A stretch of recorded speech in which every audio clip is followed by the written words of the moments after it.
अब 15 साल तक चल सकेंगी सीएनजी टैक्सियां। दिल्ली सरकार ने 8 से बढ़ाकर 15 साल की परमिट वैलिडिटी सीएनजी या क्लीन फ्यूल स्वच्छ ईंधन पर चलने वाली सभी टैक्सियों के परमिट वैलिडिटी को ट्रांसपोर्ट विभाग ने 15 साल तक बढ़ाने का फैसला लिया है।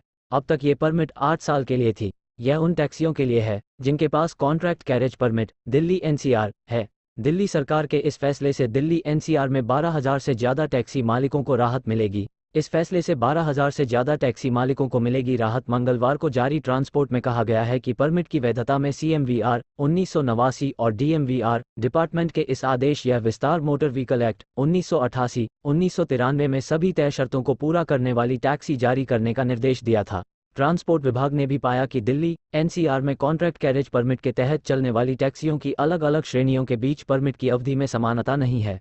अब तक DL1RT के साथ सिटी टैक्सी योजना 2015 के तहत रजिस्टर्ड टैक्सियों की परमिट वैधता सिर्फ 8 साल थी। दूसरी ओर काली और पीली कैब और बाकी श्रेणियों की सभी टैक्सियों की वैधता 15 साल थी, जो कि मोटर व्हीकल एक्ट 1988 के तहत आते हैं। सरकार का मानना है कि इस कदम से पर्यावरण के अनुकूल गाड़ियों के विकल्प को बढ़ावा देने और प्रदूषण के स्तर को कम करने में भी मदद मिलेगी। ट्रांसपोर्ट डिपार्टमेंट ने टैक्सी मालिकों और ऑपरेटरों से कहा है कि वे सभी शर्तों DLIRX 6531 टैक्सियों पर लागू होगा। दिल्ली के परिवहन मंत्री कैलाश गहलोत ने एक बयान में कहा, इस कदम से हमारे सभी टैक्सी ड्राइवरों को मदद मिलेगी। कुछ टैक्सी यूनियन और लोग परमिट की वैधता में असमानता को लेकर हाई कोर्ट गए थे, जिसके बाद हाई कोर्ट ने ट्रांसपोर्ट विभाग से दिक्कतों का हल निकालने और जरूरी आदेश लिए इनका पालन करना जरूरी होगा को पूरा करें। परमिट वैधता को बढ़ाने के